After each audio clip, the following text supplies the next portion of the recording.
Bonjour, c'est Magali. Bienvenue aux Conversations à quoi on rêve. Ces conversations-là ont comme but de vous donner de l'inspiration, de partager avec vous des visions de différentes personnes qui ont des points de vue puis qui ont des propositions pour l'avenir qu'on est en train de co-créer ensemble. Puis mon intention, c'est vraiment de vous donner le goût de provoquer d'autres conversations dans vos familles, dans vos entreprises, dans vos équipes. Pourquoi? Ben parce que de toute façon, avant même qu'on soit dans une période de confinement, de COVID, on était déjà en transformation du monde du travail. Mais là, plus que jamais, je pense qu'on a besoin de se demander à quoi on rêve et de faire en sorte qu'on puisse tous y contribuer pour créer un rêve qui nous ressemble, puis un rêve qui ressemble à ce dont on a besoin. Cette semaine, je suis très, très heureuse d'accueillir Pierre Baloffet. Bonjour. Salut. Bonjour Magali. Salut, merci d'être là. Alors Pierre, professeur à HEC Montréal, tu t'occupes notamment du DESS en entrepreneuriat, innovation. Tu contribues à toutes sortes d'autres programmes de développement de l'entrepreneuriat, du leadership et compagnie. On peut, entre autres, le quartier artisan. Tu as été un des fondateurs de l'école d'entrepreneurship, de l'école entrepreneuriale du Québec, pardon. Entrepreneuriale. Non, je n'ai pas été un des fondateurs, non. Ah non? Ah non, mais de quartier artisan, oui. Ah, excuse-moi, c'est mes yeux qui ont fait une saute, un saut de ligne. Bref, tu œuvres dans la relève des entreprises, la relève du monde des affaires, et tu t'intéresses à ce sujet-là depuis longtemps. Avant de sauter dans le sujet de ton rêve, je vais te poser la question brise-glace que je pose à chaque semaine. C'est quoi l'objet, toi, que tu as choisi de nous parler, l'objet que tu gardes, qui a une valeur symbolique ou sentimentale? J'ai longtemps réfléchi à ça parce que moi, je suis un gars qui ramasse beaucoup de choses. D'objets, j'ai plein d'éléments, de pierres de partout, etc. Okay. L'objet que j'ai choisi aujourd'hui, c'est celui-ci. C'est un crayon? Mon crayon. C'est une période où je redécouvre les beautés de ce crayon avec une simple chose qui s'appelle une feuille de papier. Pour moi, c'est l'objet symbolique ou le plus significatif actuellement dans mon environnement. Puis pourquoi pour toi c'est significatif d'écrire à la main sur une page blanche en ce moment? Ben, je pense que je retrouve un aspect physique, puis tout ce qu'on est en train de vivre en ce moment nous ramène également à notre réalité physique, notre réalité plus animale. Ouais. Donc, j'ai beaucoup travaillé avec des artisans. Tu sais, il y a une forme d'intelligence de la main qu'on retrouve également quand on écrit ou quand on réfléchit sur certains sujets, etc. Et c'est vrai qu'on n'a pas le même rapport à ça à travers un écran, à travers un clavier, etc. Donc, j'aime beaucoup retrouver ce geste-là, la forme du crayon ou des crayons, parce que j'en ai des tas, puis j'aime les varier. Donc, chacun leur personnalité, leur façon de dire les choses. Super. Moi aussi, je t'avoue que j'ai pas du tout la même expérience quand j'écris à la main ou quand j'écris sur un clavier. Et personnellement, moi, j'aime ça aussi écrire avec des crayons de différentes couleurs. Ça doit être mon côté très, très visuel. Donc, Pierre, on va sauter directement dans ton rêve. Tu rêves qu'on passe d'une société de consommation à une société de communion. Je vais te laisser l'expliquer dans les grandes lignes, puis après, on pourra descendre graduellement dans les différents angles de ce rêve. D'accord. Dans ta présentation, tu dis que je rêve à ça, mais tu sais, moi, comme professeur, puis j'ai vu que tu as mis mon nom avec mes diplômes. Là, c'est un peu des maladies à déclaration obligatoire que tu as mis derrière mon nom, etc. Donc, la dernière chose que je veux, c'est professer ici. Mais pour moi, la société de communion, c'est à la fois un rêve et une observation, au fond. C'est pas juste quelque chose que je désire, c'est aussi quelque chose que j'observe. On n'est pas toujours conscient de cette société de consommation que l'on a construite et qui a fini par nous construire aussi. Et je pense qu'on est en train de pivoter en ce moment. Il y a une forme de bascule qu'on est en train de vivre. Et au fond, la crise dans laquelle on se trouve aujourd'hui ne fait qu'accélérer ce mouvement-là. Elle ne crée pas de nouvelles tendances. Tout le monde le dit, je pense, et c'est assez juste. Elle accélère ce mouvement-là. Alors pour moi, c'est un rêve parce qu'il y a une aspiration, mais je trouve que quand tu regardes une tendance qui se dessine, elle se dessine souvent pour le pire et le meilleur. Et quand on regarde autour de nous, il y a à la fois du pire, puis il y a à la fois du meilleur. Puis on a tendance à donner rapidement une valeur aux choses qui n'en ont pas nécessairement. Donc, par exemple, si je parle de créativité, les gens vont percevoir ce terme comme extrêmement positif. Alors que pour moi, la créativité, c'est comme de l'eau. C'est disponible pour tout le monde. Là, ça peut être une force motrice incroyable. C'est très désaltérant également. C'est très agréable. Mais ça peut être une force extrêmement destructrice. Et également, on peut très bien s'y noyer. Il y a beaucoup de créativité dans le mal. Il y a beaucoup de créativité dans le crime aussi. Évidemment, quand on parle de créativité, on parle d'autre chose. Il y a un aphorisme chinois que j'aime bien et qui est très connu. Là, le sage montre la lune du doigt, l'idiot regarde le doigt. Je pense que c'est ce qui nous arrive par rapport à certains termes. Donc, on leur donne une valeur aujourd'hui qu'ils n'ont pas forcément en soi. C'est vrai pour la proximité, par exemple. La proximité, ça peut être extrêmement positif, mais ça peut être le signe d'un enfermement également, d'une fermeture, d'une sorte d'autarcie, d'un repli sur soi. Et c'est la même chose pour la communion. Okay, la communion, c'est à la fois la meilleure des choses et la pire des choses. Donc, si tu regardes un vieux film de Leni Riefenstahl sur les grands-messes nazis, tu as une forme de communion qui est présente. Donc, c'est quelque chose qui est en train d'advenir. Mais ce qui m'intéresse, moi, c'est que cette tendance-là, c'est à nous d'en faire quelque chose. Nous, comme individus? Oui, comme individu, comme collectif, et également, c'est quelque chose à travailler parce qu'encore une fois, le pire et le meilleur sont possibles dans les moments de changement importants comme ceux qu'on est en train de vivre. En tout cas, c'est ma conviction.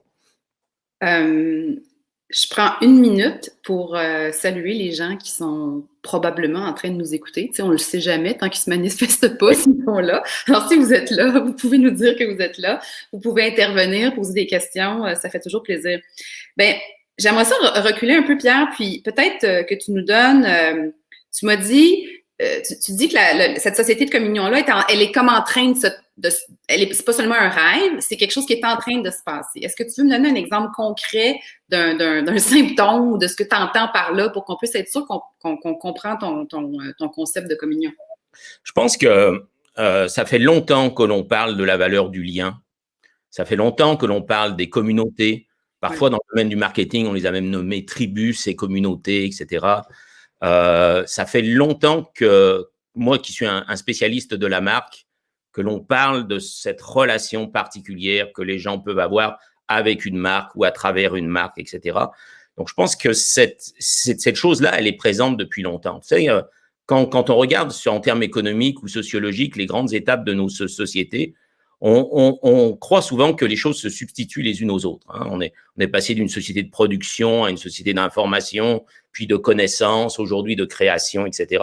Puis moi, je pense qu'on est en train de passer d'une société qui était une société de consommation, en tout cas depuis à peu près le début des années 50, à une société qui est une société de communion. Mais ça ne veut pas dire que la société de communion se substitue totalement à la société. Ça ne veut pas dire que la consommation est finie, genre, c'est ça que tu dis. Non, ouais, c'est ça. C'est comme si elles se superposaient l'une à l'autre. C'est pas parce qu'on est dans une société de création que la production a disparu. Évidemment, dans cet effet de superposition, les valeurs migrent. Les valeurs économiques, les valeurs sociales, les valeurs individuelles, culturelles migrent. Et je pense qu'on se rend compte aujourd'hui, de façon très, très, très vive, de la nécessité, de la valeur du lien particulièrement, au-delà de la simple consommation, parce qu'il faut oublier que cette société de consommation a aussi été une forme de fête à un moment donné. On la voit plus négative aujourd'hui, mais ça n'a pas toujours été le cas dans notre histoire. Et ce n'est pas une histoire si ancienne. Ouais. Puis tu as mentionné ton travail et ton expertise au niveau des marques. Puis c'est vrai qu'en marketing, en publicité, on a souvent voulu créer des liens, hein, créer des tribus, créer des communautés. Comment tu vois, imaginons qu'on continue à avancer là-dedans puis qu'on va de plus en plus dans une société de communion. À quoi ça pourrait ressembler? qu'est-ce qui se passerait de différent, tu sais? C'est quoi une vision du futur possible si on va à fond dans ce concept-là? Ben, je vais repartir un peu en arrière. On vit Ouais. toujours dans un monde qui a été d'une certaine façon fabriqué. Puis la société de consommation, c'est pas une génération spontanée, ça. Okay? C'est nous qui l'avons fabriqué. De la même façon qu'il y a eu un complexe militaro-industriel, il y a eu un complexe publicito-industriel à un moment donné. Mm. Puis un des premiers travaux de recherche que j'ai fait à l'époque, ça fait longtemps ça, c'était sur la relation entre l'agence de communication Publicis, qui est assez connue, et le groupe L'Oréal. Publicis, c'est un peu l'agence historique du groupe L'Oréal. Puis quand tu regardes les premiers pas de leur travail avec L'Oréal, tu te rends compte que leur travail, c'était pas juste de créer des produits, d'apposer un nom sur ces produits-là, mais leur travail, c'était essentiellement de fabriquer un consommateur, ou précisément une consommatrice à l'époque de cosmétiques. Qu'est-ce que tu veux dire par fabriquer? Excuse-moi. C'est vraiment une forme de construction, de paysage mental qui fait en sorte qu'aujourd'hui, on comprend notre réalité à travers ce prisme-là. Il y a un truc qui traîne parfois sur les réseaux sociaux et qui est un peu dur, là. Tu as des logos d'une marque en haut, puis en bas, tu as des feuilles d'arbres. Puis on se rend compte qu'on est c'est beaucoup plus aisé dans notre compréhension là d'identifier ces différents logos comme commerciaux que d'identifier les feuilles d'arbres qui sont en bas. C'est un jeu qui est un peu cruel, mais on a construit véritablement ce paysage mental-là. Et je pense qu'il s'est passé quelque chose dans notre société. Et ça, c'est pas associé à la pandémie. Ça fait déjà quelque temps. Il y a un auteur qui s'appelle Don Tapscott qui avait écrit un livre il y a longtemps là, qui s'appelle The Naked Corporation. Et ce que Don nous disait au tournant des années 2000, c'est que pour le pire et pour le meilleur, encore une fois, les deux sont toujours vrais, la question de notre temps était un peu la question posée par Edward Snowden d'une certaine façon. Encore une fois, pour le pire et pour le meilleur, on vit dans un monde qui est de plus en plus transparent. Et ça change tout. Moi, quand j'ai commencé... Qu'on le veuille ou non, hein? Parce que des fois, il y a une volonté de transparence, puis des fois, qu'on le veuille ou pas, on voit pareil. Donc, Mais des fois, on se dit, est-ce que je suis transparent ou je suis juste exposé? Ça, c'est vrai. des choses qui peuvent être différentes. Mais ça a changé considérablement les choses parce que pendant longtemps, travailler sur une marque, par exemple, c'était travailler sur un masque. Alors, je ne sais pas si on va avoir un Halloween ou non. Moi, ma théorie à moi, c'est que 2020 est un Halloween comme année de façon globale. Sans bonbons, OK? Et puis, ça a été longtemps un masque. Puis tu mets un masque pour te donner une apparence et pour te dissimuler. Ça a longtemps été ça, le travail sur les marques. Évidemment, dans un monde qui est devenu transparent, un masque transparent, ça n'a plus de sens. Donc, finalement, notre travail comme professionnel dans le domaine de la gestion, dans des marques et d'autres domaines, change de manière absolument radicale. On ne peut plus employer les règles qui étaient les règles que l'on avait véritablement établies auparavant. Et donne-moi un exemple de ce changement radical-là. Par exemple, je pense que pendant longtemps, on a parlé de la conversation de la marque. Et dans l'idée de conversation, il y a un peu cette idée de café du commerce, de quelque chose de gentil, etc. Je pense qu'on est en train, par exemple, de passer de la conversation de marque à ce qui est vraiment un dialogue sur la marque.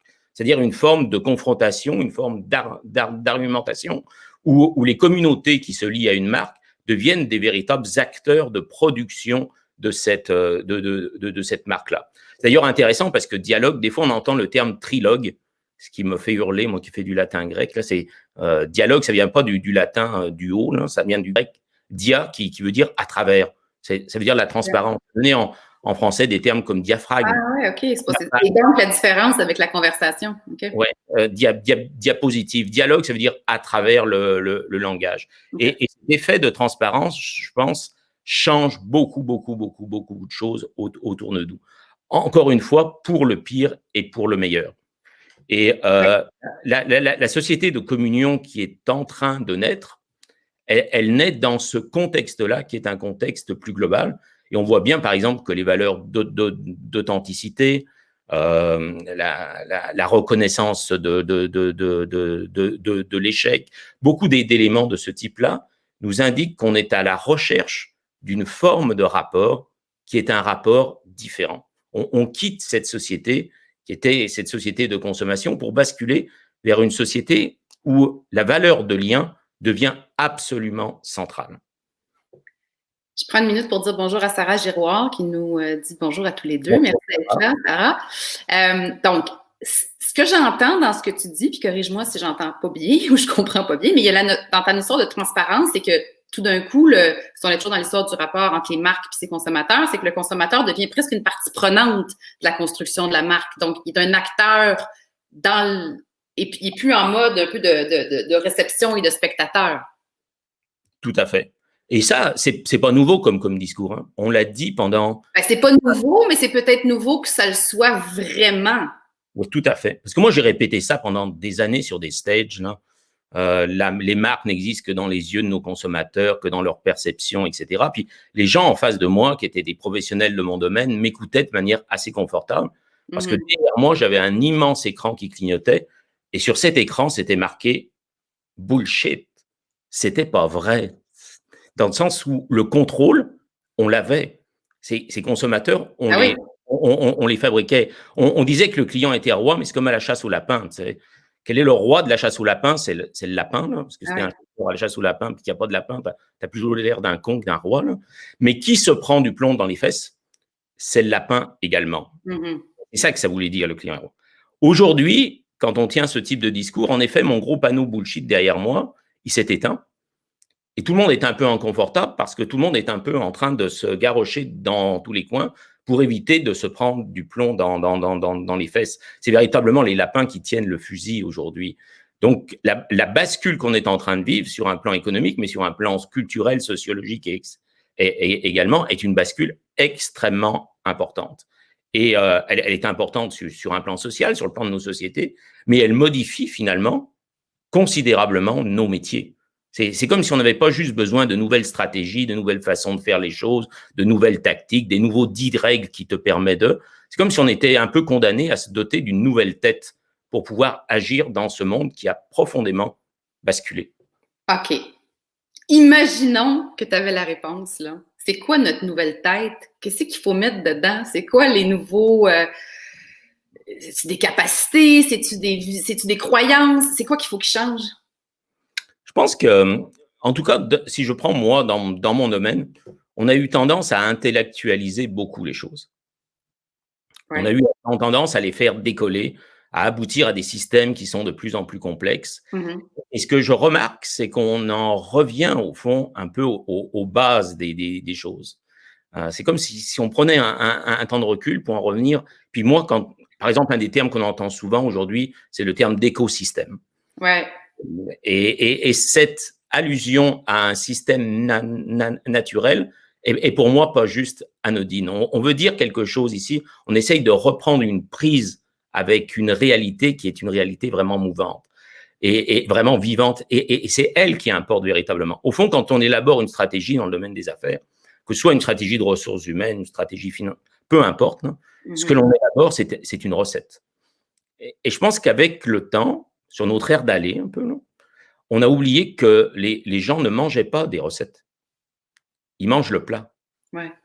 Et que l'exécution, c'est sans doute le principal lieu d'élaboration de la stratégie. On se rend compte en ce moment qu'on n'est pas tout à fait des êtres à l'aise à vivre en virtuel, en Zoom, etc. On a une forme d'animalité qui fait que nos rapports se tissent de manière physique et également. Mais justement, c'est intéressant le point que tu amènes là parce que quand j'entends le concept de la communion, c'est comme, je ne sais pas pourquoi je pense à ça, mais j'imagine des gens ensemble. Ouais. Cette espèce de rapport-là différent autour de la communion, du collectif, de l'écosystème, dans un contexte qui est pratiquement 100% virtuel, ça marche, ça se peut. Ça permet le réel espèce de truc qui tourne, là. Ouais, ça se peut plus ou moins. On est tous assez malheureux là-dedans. Puis il y a une expression que j'aime pas du tout, moi, c'est l'expression la nouvelle normale. Je pense que ce qu'on est en train de vivre est pas normal. C'est une parenthèse, puis elle va se clore, mais elle va pas être sans conséquence. Puis c'est comme si on était tous amenés à prendre une certaine décision. Puis cette société de communion, c'est vrai que c'est un peu une aspiration également. On voudrait faire les choses autrement, faire mieux. Puis en effet, le terme de les faire ensemble devient quelque chose de super important. J'avais écrit un texte il y a encore des années là, qui s'appelait Le monde éco. Okay. Éco, okay. Création, etc. Puis ce que j'ai toujours dans la tête quand je lis ce titre-là, c'est le monde est con. Le monde est éco. Je me disais qu'en enlevant un N, on pouvait arriver ensemble à quelque chose d'un peu différent. Bon, excuse-moi. Des fois, il y a un décalage. Fait que puis quand on fait ça, ça nous oblige à revisiter un peu nos métiers, nos têtes. Par exemple, moi, je suis un spécialiste de la marque, mais dans ma vie, j'ai étudié plutôt en lettres classiques. Tu sais, puis, les marques, elles ont existé bien avant l'invention du marketing. Pour nous, c'est devenu à peu près synonyme. Alors que la marque en marketing, ça date des années 50. Mais c'est devenu un outil si puissant du marketing qu'on a fini par les confondre l'un avec l'autre. Ouais. Alors, je pense que leur nature est vraiment différente. Puis, l'origine de la marque, c'est pas des bestiaux que l'on marquait, que l'on brandait, etc. C'est une origine religieuse, ok? Religion qui veut dire religarer, qui veut dire relier les choses. Puis, je m'en rendais compte il y a 2-3 ans, quand j'élaborais des modèles de marque, j'ai une sorte de modèle triangulaire dont le sommet du triangle, c'est le credo, le fameux why de Simon Sinek, c'est la raison d'être de la marque. Ensuite, il y a la réalité concrète de la marque, puis j'avais mis le mot incarnation là-dessus. Okay? Ouais, le concret, là, ce qu'on voit. Ouais. C'est ce que tu fais, le story doing, etc. Puis l'autre élément du triangle de là-bas, c'était la communauté elle-même. Puis des fois, quand je parlais à mes étudiants, je regardais mon triangle, puis je me disais, hey, on n'est vraiment pas rendu loin de l'archevêché, là, okay? Entre credo, incarnation et communauté. La Sainte Trinité. Je vous donne un cours de marque, de gestion à HEC Montréal, ou un cours de catéchèse. Ouais. Et je pense qu'il y a la même idée là-dedans. C'est l'idée de cette communauté qui est à la recherche d'un lien et qui est fondamentalement, pour moi, le point central de l'innovation dans les marchés qui se dessinent aujourd'hui, c'est le sens, au fond. Est-ce qu'on en arrive à véritablement créer ce sens à travers le lien au sein d'une communauté ensemble? Dans ce sens, le monde devient véritablement co, et une grande partie de la valeur de ce que l'on produit nous échappe un petit peu. Et il faut s'habituer à être dans ce rapport qui est, encore une fois, pour moi, plus qu'une conversation. C'est plus que simplement un échange badin là, ou du divertissement ou de l'amusement. C'est véritablement un dialogue parce qu'on essaye de construire quelque chose de différent ensemble. Et on a vu un temps, là, je ne veux pas repartir sur des éléments de gestion, mais on a vu un temps le domaine des ventes se couper un peu du domaine du marketing. Depuis, on essaye de les réconcilier. Et je pense que la prochaine étape que l'on va voir, c'est que la marque est en train de déborder totalement l'idée de marketing. Parce que dans un monde transparent, au fond, tout produit ta marque. Ouais. Tu as ta communication, mais tes ressources humaines, ton choix d'approvisionnement, tout finit par produire cette marque-là. Ben d'ailleurs, c'est ce que j'allais dire, c'est que là, on est très, très fortement sur le sujet de la marque employeur, comme s'il y en avait une séparée de l'autre, mais bon. Donc, il y a un commentaire qui suscite mon attention, qui est très long, mais je vais en extraire juste un petit bout. Donc, Elbou Ali nous dit que on a souvent, parce que ça fait déjà un bout de temps, puis on parle ici entre autres de Dove, là, qu'on essaie d'être dans des mouvements sociaux, de prôner des beaux messages et tout ça, mais que finalement, au bout du compte, la personne semble avoir ça comme point de vue, que c'est simplement du marketing. Donc, tu sais, le côté un peu fake derrière cette intention-là. C'est vrai que c'est quelque chose qu'on a l'impression, tu sais, quand tu parlais de transparence tantôt, des fois on regarde des choses puis on a l'impression de lire la stratégie, tu sais, derrière versus la réelle générosité ou le réel souci. Je pense entre autres récemment avec plein de manifestations autour de Black Lives Matter, tu sais. Il y a beaucoup de gens qui se sont demandé, est-ce de l'opportunisme ou une réelle démonstration de support? Encore une fois, il y a évidemment des deux. Il y a les deux, c'est sûr. Il y a de l'opportunisme et puis il y a un engagement qui est véritable. Et je pense que notre société, la société de consommation dans laquelle on vit quand même encore, on n'est pas tout à fait basculé de l'autre côté non plus. On est rendu assez mature là-dedans. Okay? Donc, les gens ont une compréhension des stratégies autour d'eux, là, des stratégies de marque, de communication, qui fait en sorte que pour eux, à leurs yeux, tout ça est un peu cousu de fil blanc. Ouais. Et évidemment, ça fait perdre beaucoup de force à ces stratégies-là. Donc, on parlait de la marque employeur. Mes collègues autour de moi qui s'intéressent au domaine des marques, il y a plein de gens qui sont hors du marketing aujourd'hui. Bien Puis, sûr.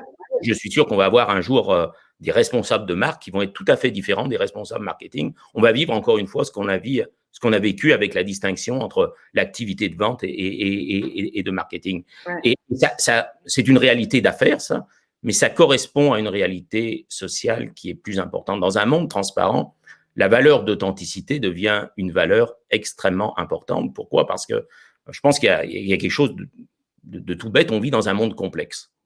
C'est le mot que l'on puisse dire. Dans ce monde complexe, on ne peut pas avoir la solution tout seul. Donc, on a besoin de collaborer. Et pour collaborer, on a besoin de confiance.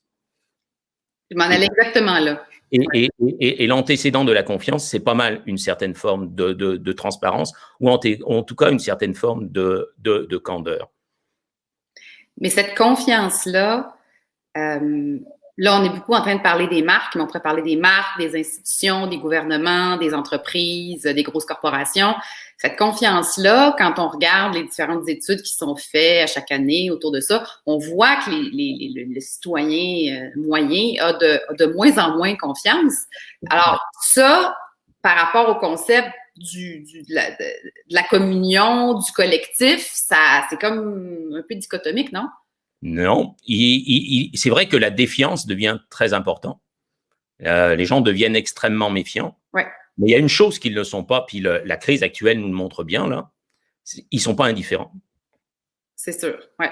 Ça veut dire qu'ils sont en train de prendre le micro ou le fusil, OK? Et puis, ils sont en train de… Il y a une volonté de construire cette réalité nouvelle en ayant sa pleine part de voix. Et ça, c'est une des conditions pour la communion. Si on accepte comme organisation, dotée d'un certain pouvoir, de certains moyens, de redéfinir ce que l'on appelle le pouvoir, de redéfinir ce que l'on appelle le contrôle, de redéfinir, ça veut dire quoi, de communiquer. On vit dans un monde qui est très bavard. Hein, il y a plutôt beaucoup de choses. Puis, notre réflexe pendant longtemps en communication, tu sais, ça a été de parler de plus fort. Okay? Ça a été de crier, ça a été de hurler pour se faire entendre. Et je pense qu'on est en train de réaliser que si on veut véritablement tisser ce dialogue, tisser cette relation, puis une marque, c'est ça, là, que ce soit une marque publique ou sociale, culturelle, sa valeur, c'est véritablement ce lien-là. Peut-être qu'on devrait plutôt chuchoter que de hurler. Et moi, je pense qu'une des choses qui va apparaître de manière assez présente dans nos vies, dans ce qu'on va vivre ensuite, c'est cette notion qu'on a un peu perdue dans nos domaines, qui est la notion de pudeur. Quand on avait une vraie vie, là, qu'on allait dans des bars, je ne sais pas si tu te souviens de ce temps-là, ou dans les restaurants, puis des fois, le niveau sonore était trop élevé. Là. Le bon réflexe, ce n'était pas de hurler sur les tables, sur la masse, c'était de s'approcher puis chuchoter. De baisser le ton, de chuchoter. Et je pense qu'on s'en va vers en tout cas, j'espère, que l'on s'en va vers une société où on retrouve cette valeur du dialogue. Et ce n'est pas étonnant si cette société de communion valorise également beaucoup des valeurs de proximité. Ouais.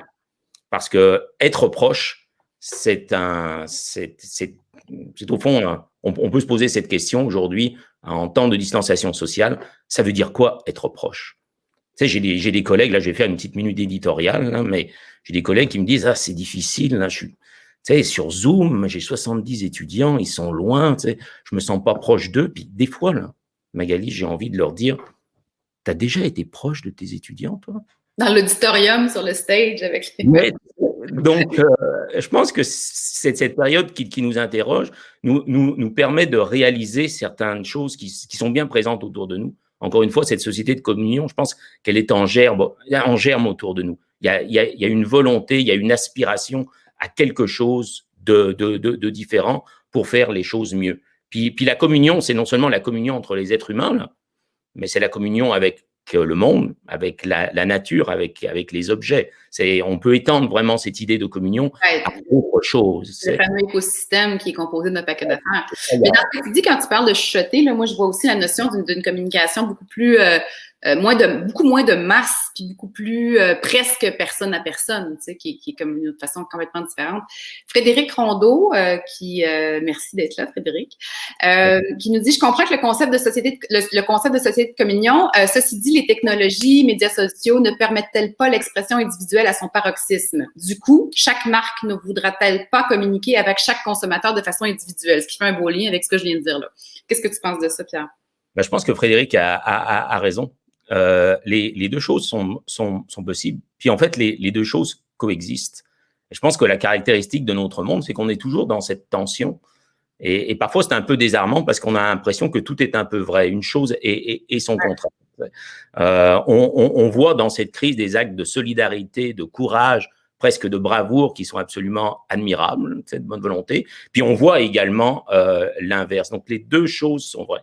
Mais je pense qu'il y a quelque chose qui bouge pas quand même, c'est que la nature humaine est assez ancrée.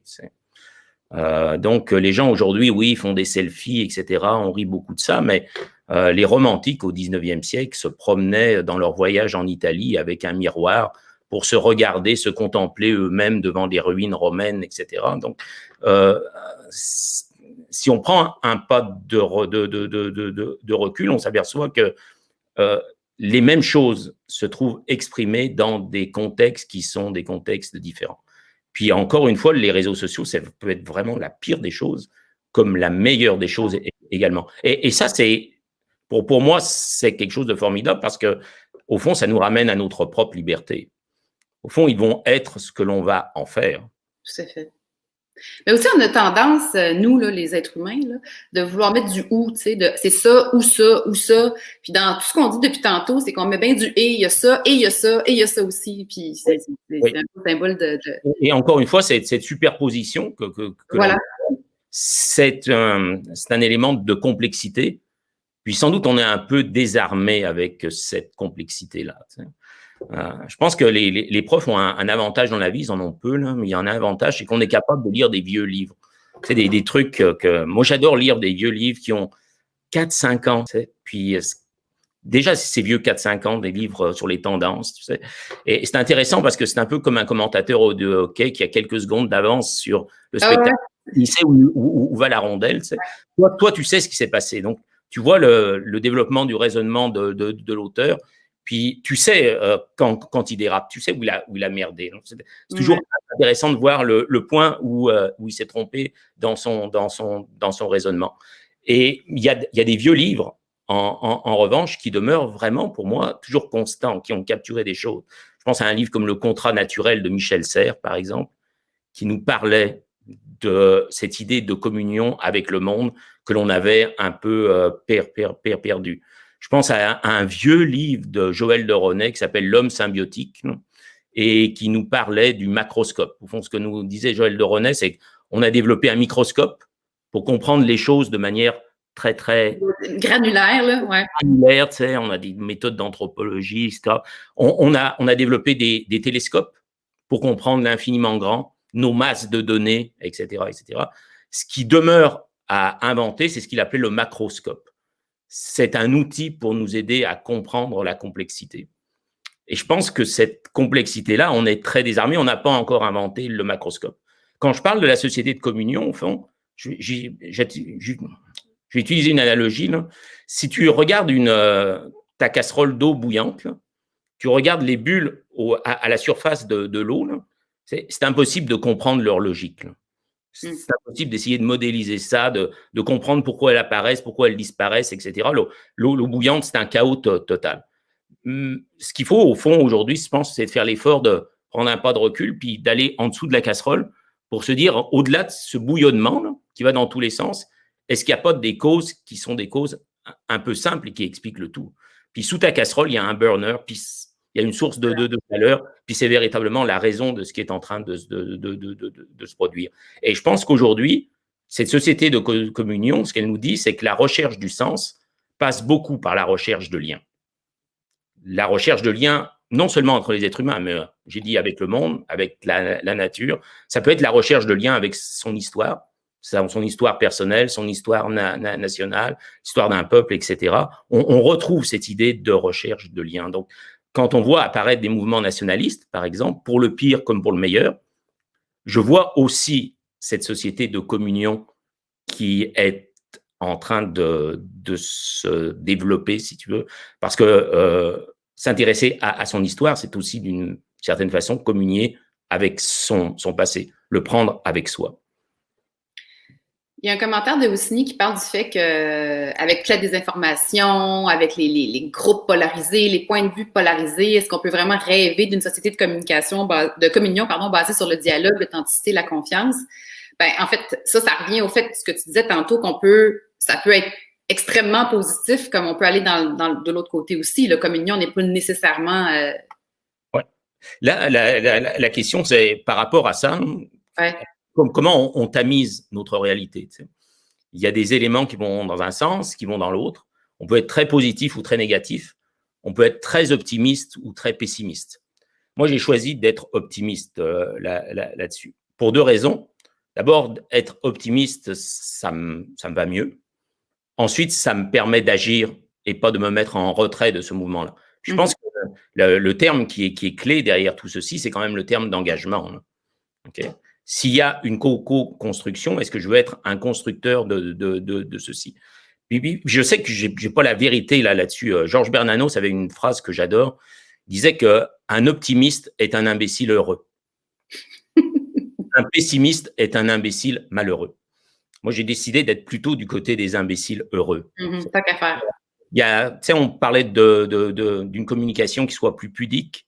On parlait d'une certaine forme d'authenticité. Il y a une certaine forme de candeur aussi. Je pense que le défi, sans doute, dans notre monde aujourd'hui, c'est de réussir à agir encore avec une certaine forme de naïveté. Et ça, c'est se doter d'une nouvelle tête pour moi. Parce que s'il y a une des choses qu'on n'a pas beaucoup valorisées, c'est cette idée de naïveté, que l'on admire chez nos enfants, mais que l'on fuit absolument chez nous-mêmes.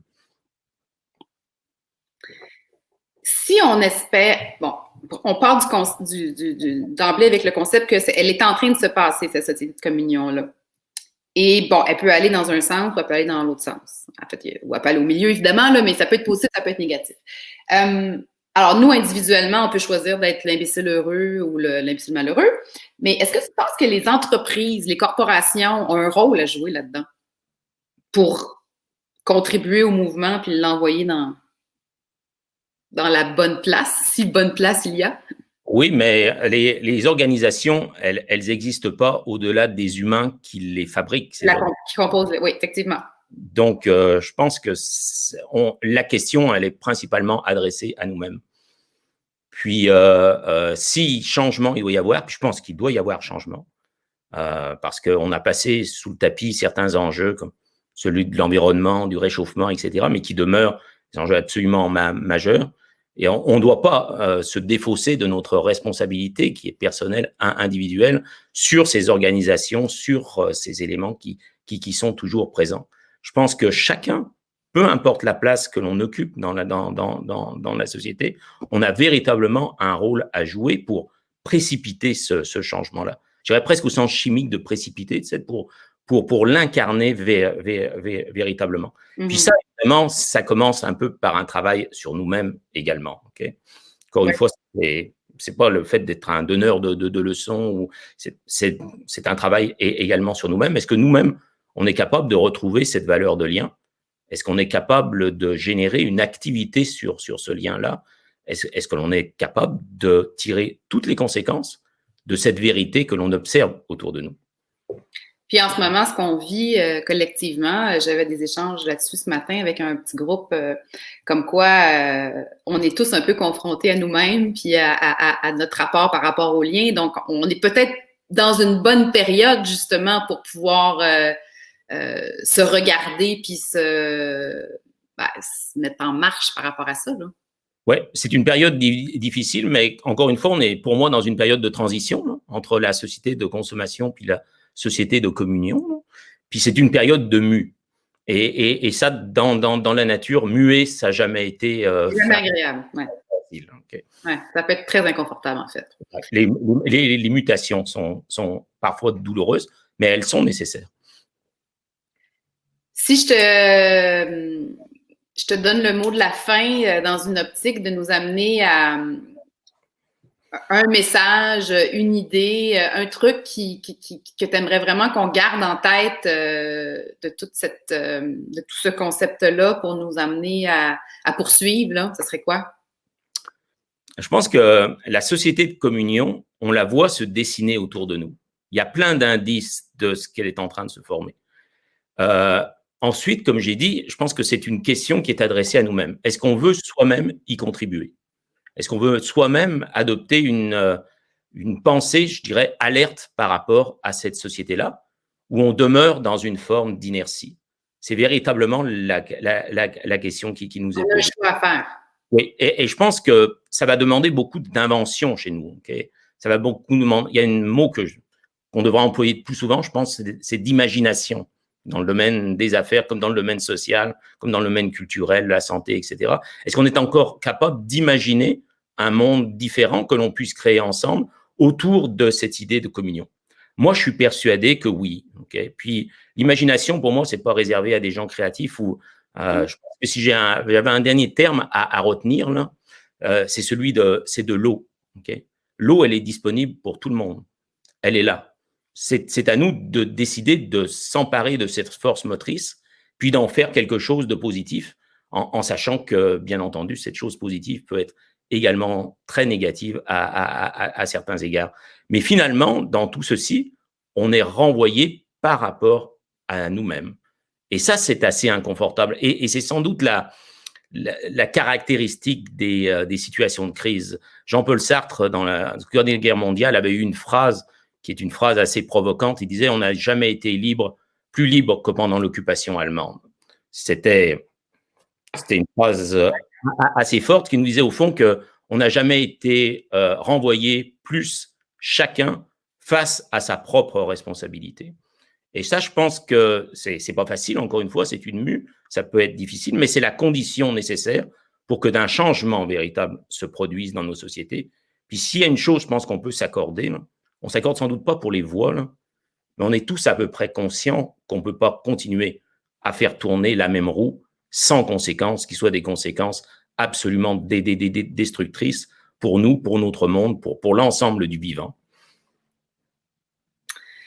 Ben écoute, Pierre, sur ces belles paroles, on va s'arrêter là. Merci à tout le monde qui ont participé. Là, il y a des livres qui ont été suggérés. Là. Vous avez été quand même assez actifs. J'ai pas pu tout nommer, mais ça reste dans le fil. Alors, ben, je pense qu'on peut peut-être tout prendre l'invitation de Pierre, aller prendre une marche, puis... Ouais. Prenez une marche et lisez des vieux livres. Hein? Prenez une marche et lisez des vieux livres. Relire des vieux livres, c'est ça. Oui. Alors, ben, encore une fois, Pierre, merci beaucoup de ta participation. Oui, si vous voulez écouter les conversations passées, je vous rappelle qu'elles sont sur balado.magalieco.com. Puis vous pouvez aussi les trouver en format audio seulement sur Spotify, iTunes et Google. Donc, ben, merci beaucoup. Bon après-midi, puis bonne réflexion. Merci.